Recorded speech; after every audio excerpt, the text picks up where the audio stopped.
오늘 아빠한테 가볼까 한번? 시야가 너무 넓다 내가. 미안. 우리 BTS 예배 자리에 나오신 여러분들 참 사은이, 민준이 한 영혼이 너무 소중하고 선생님들이 함께 이야기하고 있었거든. 너희들의 존재가 우리에게 너무나 소중하다.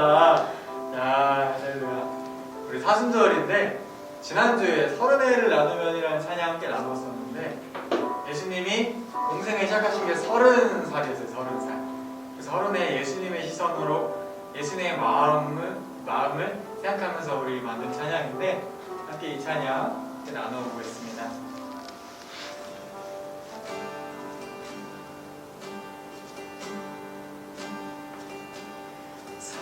서른회를 지내며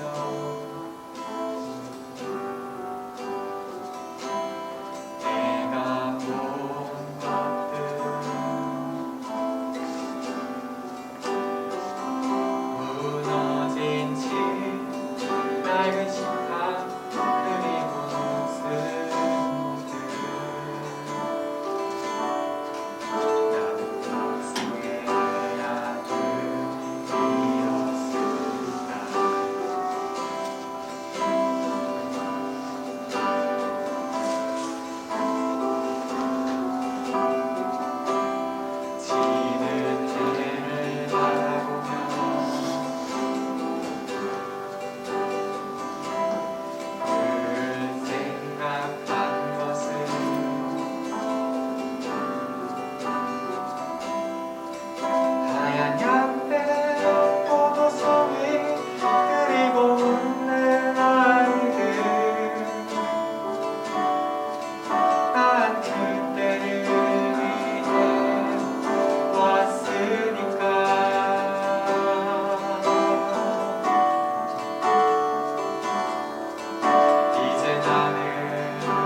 주님께서 우리를 위하여 이 땅 가운데 깨어지고 부서지시고 우리를 위해 자기를 내어주셨습니다.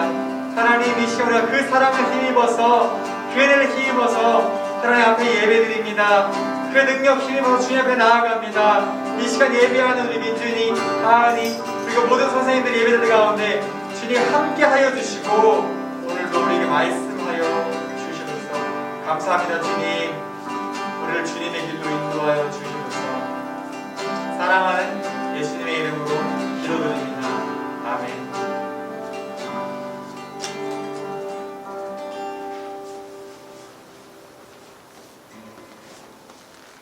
함께 우리 하나님 말씀 보겠습니다. 하나님의 말씀 누가복음 15장 32절까지 말씀입니다. 누가복음 15장 32절 말씀 한 절 함께 우리 한 목소리로 합독하겠습니다. 시작. 이 내 동생은 죽었다가 살아났으며 내가 잃었다가 얻었기로 우리가 즐거워하고 기뻐하는 것이 마땅하다 하니라. 아멘. 여러분 이 돌아온 탕자의 이야기 많이 들어봤잖아요. 근데 마태복음 20장에 가면은 이런 비유가 있어요. 포도원이 있습니다. 이 포도원에 한 주인이 있는데 이 주인이 이른 아침에 나가 사람을 고용했어요. 포도원에서 일할 사람. 얼마를 주기로 했냐면 한 데나리온. 우리 돈으로 하면은 일당 한 10만 원 정도 되는 것 같아요. 10만 원 줄 테니 와서 오늘 하루 종일 내 포도원에서 일해라. 고용했습니다. 그리고 3시간 뒤에 나가서 보니까 아직도 일할 곳을 찾지 못한 사람이 또 있는 거야. 그래서 이 사람들에게 너희도 와서 10만 원 줄 테니까 같이 일해라. 그래서 3시간이 지난 사람들도 와서 똑같이 들어왔습니다. 그리고 나 3시간 지날 때마다 그러니까 9시, 12시, 3시, 6시까지 계속 그런 식으로 나가서 아직 일할 곳을 못 찾은 사람들을 계속해서 포도원 데리고 오는 겁니다. 내가 10만 원 줄 테니까 와서 일해라. 계속 고용했어요. 그러다 보니까 어느덧 하루가 저물었습니다. 하루가 다 갔는데 마지막에 이 하루 일과가 끝나기 1시간 전에 부른 사람도 10만 원을 주기로 약속을 했었어요. 그래서 이제 날이 저물고 약속한 테이 10만 원을 지불할 시간이 됐어요. 그래서 포도원 주인이 이제 이른 아침 온 사람부터 일 끝나기 1시간 전에 온 사람까지 쭉 세워놓고 약속한 돈을 줬습니다. 얼마씩 받았을까요? 얼마씩 받았을까, 민준아?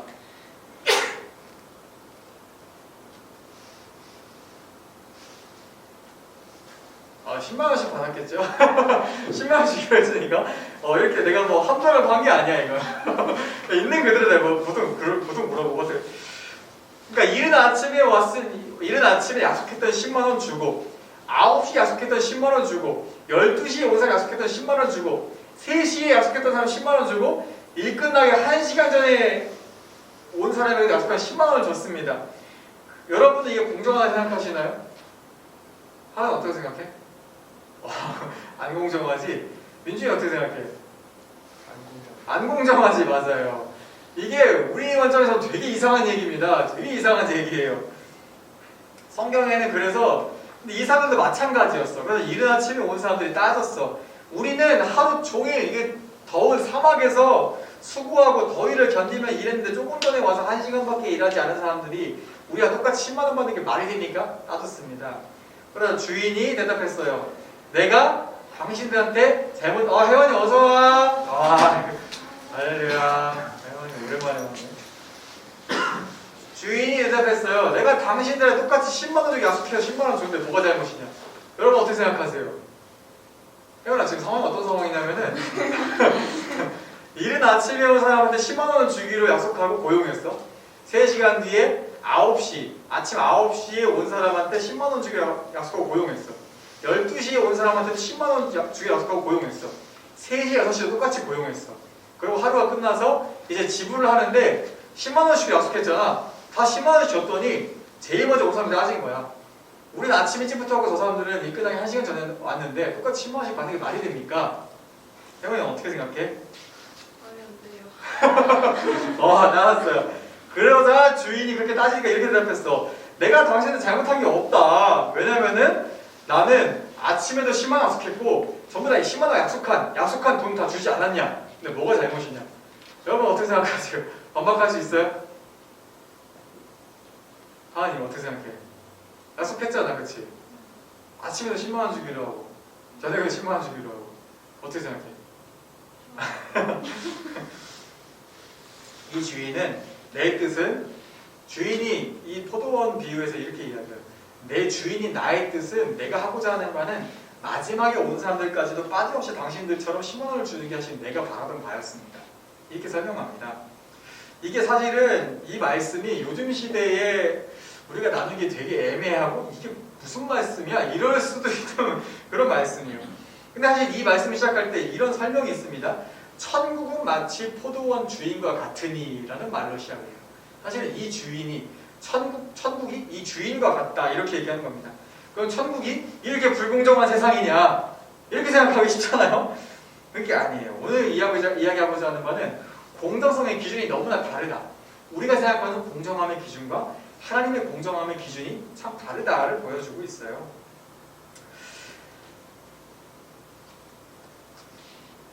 포도원 주인의 관점으로 이 이야기를 다시 생각해보면은 포도원이 천국이라고 생각하면은 자, 다시 이야기 뒤집어보자. 포도원이 천국이었어. 그러면 가장 큰 이익을 본 사람이 누굴까? 그렇죠. 가장 먼저 온 사람이겠죠. 야, 포도원이 에버랜드라 생각해봐봐. 롯데월드라 생각해봐봐. 그러면 누가 제일 이득을 봤을까? 똑같이 10만 원씩 받았다 생각해보면 가장 먼저 온 사람이야. 사실 오늘 말씀은 그게 전제가 돼 있어요. 포도원, 주인과 함께하는 포도원, 하나님과 함께하고 천국에 들어가는 포도원이 힘든 것이 아니라 사실 이 포도원이 천국이라는 말로 시작을 해요. 근데 사람들은 그 천국에 들어가서도 하나님의 구원을 받고도 내가 믿음으로 구원받고 천국의 삶을 살아가면서도 왜 일찍 구원받은 나랑 저렇게 늦게 신앙생활한 사람, 나보다 10년 늦게 신앙생활한 저 사람이 똑같은 대접받고 똑같은 취급받냐 이렇게 하나님께 따진다는 겁니다. 그때 하나님이 이렇게 말씀하신다는 거예요. 내가 원하는 거는 저 사람이 더 많이 받고 천국에서마저 세상에서의 기준처럼 일찍 오고 먼저 선점하고 먼저 이렇게 하면 더 많이 갖고 늦게 온 사람 손해보는 그런 것이 천국이 아니라 천국은 누구나 똑같이 하나님의 생명으로 구원받는 곳이다. 왜냐하면 중요한 기준은 내가 얼마나 버느냐가 아니라 우리가 사는 것, 우리가 살아가는 생명이기 때문이다. 하나님 이걸 말씀하시는 거예요. 우리 선생님들한테 물어보시면 우리 여기 선생님 취업 준비하시고 취업도 하신 선생님들이신데 취업 준비를 오래 하면 좋은가요? 아니면 취업 준비 최대한 이렇게 미루다 늦게 취업하는 게 좋으신가요? 무슨 말이에요? 무슨 말입니까? 취업 준비를 조금만 하는 게 좋으신가요? 최대한 놀래가 길게 하는 게 좋으신가요? 짧은 게 좋아요. 네, 원하는 대답이 나왔어요. 짧은 게 더 짧은 게 하나님 나라가 그와 같아요. 포도원 주인의 목적은 한 사람이라도 더 최대한 해가 지기 전에 포도원에 들여보내는 것, 포도원을 경험하게 해주는 것, 그게 포도원 주인의 목적입니다. 하나님의 목적이 그래요. 한 사람이라도 더 구원받는 것. 그러면 이런 질문하는 사람들이 있어요. 내년부터 맨날 이 질문 진짜 많이 받았는데 그러면 내가 평생 하고 싶은 대로 살고 싶은 대로 다 마음대로 하다가 죽기 직전에 회개하고 구원받으면 상관없는 거 아닙니까? 여러분 어떻게 생각하세요? 내가 죽기 직전에 내 마음대로 진짜 하고 싶은 거 다 하고 살다가 죽기 직전에 나 이제 하나님 믿고 회개했어.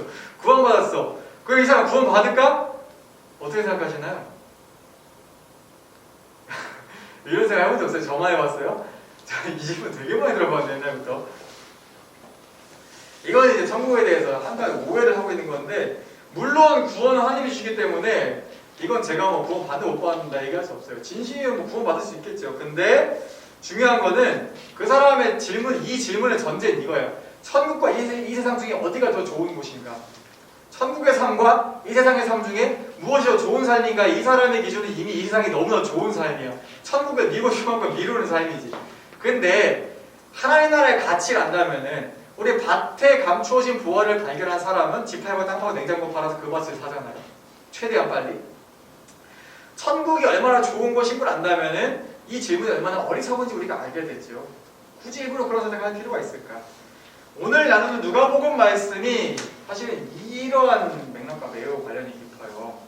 누가복음 15장에 두 명의 아들이 나옵니다. 둘째 아들은 마치 이 어리석은 질문을 한 사람처럼 굳이 더 일부러 좋지 않은 선택을 한 사람이에요. 내가 아버지에게 앞으로 장차 먼 미래에 상속받을 유산을 미리 땡겨다가 탕진합니다. 하고 싶은 건 다 해요. 그래서 거지가 돼서 이리저리 방황하다가 아버지 집으로 돌아옵니다. 근데 아버지는 그 아들이 돌아왔을 때 어떻게 행동했는지 아세요? 묻지도 않고 따지지도 않고 맞아주면서 손에 가락지를 끼워주고 잔치를 열어주었어요. 내 아들이 돌아왔다. 얼마나 기쁘고 행복하냐. 그러자 첫째 아들이 있어요. 그 집에. 이 첫째 아들은 항상 아버지의 곁에서 아버지와 함께 묵묵히 가정일을 돕고 아버지의 사업을 도와 함께 살았습니다. 그러니까 이 첫째 아들이 보기엔 너무 서운하고 이렇게 열받는 거야. 아니 아버지, 내가 그동안 아버지랑 함께 이렇게 성실히 지내면서 있는 동안에 내 친구들이랑 한번 신나게 놀아보라고 염소새끼 한 마리 준 적 없으면서 저 둘째 동생 놈이 탕진하고 돌아왔더니 쟤한테는 저게 기뻐서 소를 잡으십니까? 이게 말이 됩니까? 여러분 어떻게 생각하세요? 우리 첫째된 여러분들 마침 다 첫째, 나도 첫째거든. 첫째된 여러분 다 첫째시네? 첫째된 여러분 어떻게 생각하세요? 동생이 이렇게 돌아왔어. 하나 돌아왔어. 너와 이 첫째 입장이 어떨 것 같아? 열받을 것 같지? 민준이 어떨 것 같아? 억울할 그치, 진짜 억울하겠지? 진짜 억울할 거야. 솔직히 저도 그럴 거야. 내 동생이 만약에 돌아왔는데 와 진짜 나한테 이런 적 없으면 동생 돌아도 아빠가 저런다. 나한테 열받을 것 같아요. 그러다 아버지가 대답합니다. 야, 항상 너는 나와 함께 있었으니까 사실 내게 다 네 거란다. 그런데 네 동생은 죽었다가 살아났기로 우리가 잃었다가 다시 얻은 건데 당연히 즐거워 기뻐해야 되지 않겠니? 이 말을 보면은 되게 식상하게 들릴 수 있는데 아버지의 관심과 아들들의 관심에 중요한 차이점이 하나 있어요. 첫째 아들이나 둘째 아들의 공통적인 관심사는 똑같습니다. 뭐에 관심이 있어요? 내가 받을 거. 그죠? 내가 뭘 받냐? 얼마나 받냐? 나를 왜 안 주냐? 이게 첫째 아들과 둘째 아들의 관심사입니다. 근데 아버지의 관심은 지금 뭐에 있나요? 내가 너에게 줄 것이 아니라 너희를 되찾은 것. 너희가 나와 함께 있는 것. 아들들이 나와 함께 있는 데 관심이 있습니다. 그러니까 좀 더 노골적으로 이야기하면은 여러분이 그렇다는 게 아니라 여러분이 그렇다는 게 아닙니다. 이 말씀에 나오는 아들들의 관심은 아버지의 주머니에 더 관심이 가 있어요. 이 아버지가 나한테 뭘 줄 건가, 어떻게 줄 건가, 왜 나한테만 안 해주냐, 왜 나한테만 이렇게 서운하게 안 주고 그러냐. 그러니까 왜 서운해? 나만 안 주니까 서운하잖아. 근데 아버지의 관심은 뭐에 있어? 내가 얼마 달라면 다 주고 아끼지 않잖아요. 근데 아버지의 관심은 돌아오는 것, 되찾는 것, 나와 함께 있는 것. 그래서 내가 가진 걸 다 너희들이 누리는 것. 아버지의 관심이 여기 있다는 겁니다. 오늘 말씀이 바로 그 이야기예요. 네 동생이 죽었다가 살아났으면 내가 잃었다가 얻었는데 뭐가 더 중요하냐? 얘가 살아난 게 중요하지 뭘 얻는 게 중요하냐? 그러니까 우리가 기뻐하는 게 마땅하지 않냐? 이 순간에 왜 화를 내냐? 이러는 겁니다. 하나님과 우리의 관계가 사실은 오늘 말씀의 아들들과 아버지 모습과 비슷할 때가 되게 많아요. 아버지를 향한 우리의 관심은 마치 하나님을 향한 우리의 관심, 때로는 우리의 기도는 마치 아버지의 재산을 노리는 아들들처럼 교회 다니고 신앙생활하는 게 내가 하나님을 위해서 한다라고 착각할 때도 있고 마치 어떤 신앙생활을 통해 내가 정당한 보상과 페이를 받기를 원하는 그런 모습들이 사실은 우리 안에도 그런 보상 심리가 있잖아요. 그렇죠? 근데 아들들을 향한 아버지의 관심은 절대 재산이 아니라 보상을 해주는 게 아니죠. 아들들이 나에게 얼마나 이쁜 짓을 하고 나한테 얼마나 아양을 떠냐. 아버지는 그것도 관심이 없어요. 아버지의 관심은 단지 아들들이 행복하게 잘 사는 것, 나와 함께 지금 같이 있는 것, 이것에만 관심이 있다는 겁니다. 아버지는. 아까 맨 처음 나눴던 포도원 이야기, 이 포도원 주인도 마찬가지입니다. 포도원의 일꾼들은 자기들의 관점에서 이 내가 받을 페이에만 관심이 있어. 근데 이건 사실 공감이 돼. 일꾼이니까. 공감이 되긴 하는데 근데 정작 이 말씀이 이야기하는 바는 너희들은 페이보다 더 좋은 걸 누리면서 왜 페이밖에 관심이 없냐? 페이보다 좋은 천국의 삶을 가장 먼저 누려놓고 왜 페이밖에 관심을 두지 못하냐? 더 큰 걸 왜 보지 못하냐? 결국 이거거든요. 요즘에 우리 시대에 제일 중요한 키워드가 이 공정성이라 그래요. MZ세대, 저와 여러분 세대. 여러분 아닌가? MZ에 Z가 안 들어가는 걸로 맞아. 안 들어가는 것 같은데. 근데 진짜 공정한 게 뭘까요? 요즘에 공정성에 대한 우리 사회에 되게 그 질문이 많이 이렇게 회원이 들어봤어. 그런 질문들. 그치, 공정함이 요즘 되게 이슈잖아. 그쵸? 그 요즘에 많이 나오는 게 능력주의에 대한, 능력주의란 말 들어봤어요? 능력으로 모든 걸 평가하는 게 정말 공정한 거냐? 그래서 그게 공정하지 않다고 이야기를 하잖아요. 똑같이 시험 쳐서 똑같은 능력으로 평가받는 게 공정할까? 여러분은 공부 잘하세요? 내가 알기로는 다들 잘해. 여러분은 어떻게 생각할지 몰라도 나보다 잘하는 사람이 보이면 어떨지 몰라도 내가 보기에 여러분 다 되게 잘해. 실제로 잘하고. 여러분은 대한민국 전체에서 보면 상당히 상위권에 있는 수준이에요. 전부 다. 저는 여러분 또래에, 여러분과 비슷한 또래에 공부조차 하기 어려운 그런 가정 형편, 경제 형편에 살아가는 사람들과 같이 지냈었어요. 또 누군가는 선천적인 질병이 너무 심해서 공부를 못한 사람도 있어요. 뭐 또 누군가는 그 몸의 연약함으로 집중력이라든가 이해력이라든가 이런 공부에 필요한 능력들이 이런 게 부족할 수 있어. 전문가들은 근데 이런 모든 요소들이 사실은 제일 영향받는 게 가정 환경이고 여러분이 자라온 이런 환경들의 영향을 많이 받는다고 해요. 그러니까 결국에 여러분이 공부를 잘하는 거는 여러분의 능력도 있지만 제일 중요한 건 여러분을 둘러싼 환경, 여러분이 정말 얼마나 감사하고 운이 좋은 환경에 태어났는가, 이게 제일 중요하다는 겁니다. 그래서 결국 이거 똑같이 시험 쳐서 똑같은 능력을 평가하는 거는 공정한 게 아니다라고 이야기를 해요. 제 이야기는 아니고 우리 하버드대 마이클 샌델 교수라는 분이 이야기를 그래서 해요. 근데 오늘 말씀에 나타난 하나님은 공정하세요. 이게 세상의 관점에서 보면은 능력대로 평가하는 거, 이르다 치면 사람 더 받아야지. 그렇죠? 사실 이게 공정하긴 한데 하나님의 관점에서 하나님은 뭐 공정하시냐면 사람을 능력으로 보지 않으셔. 이 사람이 뭘 잘하냐, 얼마나 잘하냐, 더 가졌냐, 얼마나 운이 좋냐.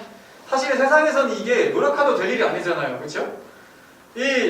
우리가 아무리 노력해도 내 출신과 내가 가지고 태어난 그 상황을 어떻게 바꿔. 근데 하나님은 그거를 초월해서 사람들을 공정하게 보십니다.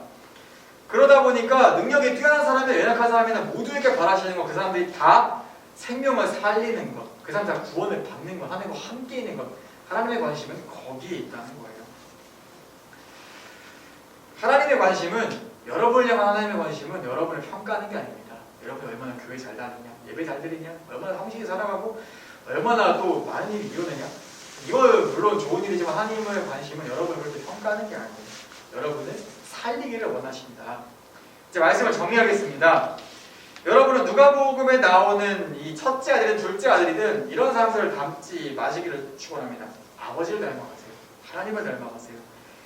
재산 미리 땡겨 쓰고 그것을 내 능력과 재력인 것처럼 탕진하는 놈이나 그걸 질투하고 있는 형이나 둘 다 불쌍한 사람들이죠. 저는 여러분이 그런 형제들보다 정말 사랑이 많으신 그 하나님 아버지를 닮아가기를 축복합니다. 그래서 여러분의 삶에 다른 일을 평가하는 사람이 아니라 하나님을 닮아서 정말 그 중심을 보고 구원하고 생명을 살리는데 가장 공정하고 공평한 사람들이 되시기를 축복해요. 기도하겠습니다. 하나님 감사합니다. 하나님께서는 우리의 외모를 보지 않으시고 우리의 능력을 보지 않으시고 하나님 사람을 차별해서 보지 않으십니다. 하나님 앞에 우리 모두가 다 똑같은 사람들입니다. 주님 그렇게 공정하게 우리를 보십니다. 그리고 그 공정하게 우리를 살리시길 원하고 우리 모두가 다 똑같이 행복하기를 원하십니다. 하나님 우리가 그 하나님 아버지의 마음을 닮아서 이 세상 가운데 많은 이들을 하나님의 마음으로 하나님의 시선으로 그 공정한 마음으로 바라볼 수 있는 우리 되기 원합니다. 평가하지 않는 마음 주시고 사람들을 나의 잣대로 나의 기준으로 평가하지 않는 마음 주시고 모든 이들 가운데 이 하나님의 참된 구원과 행복을 전할 수 있는 BTS 공동체 예배자들로 주님 인도하여 주시옵소서.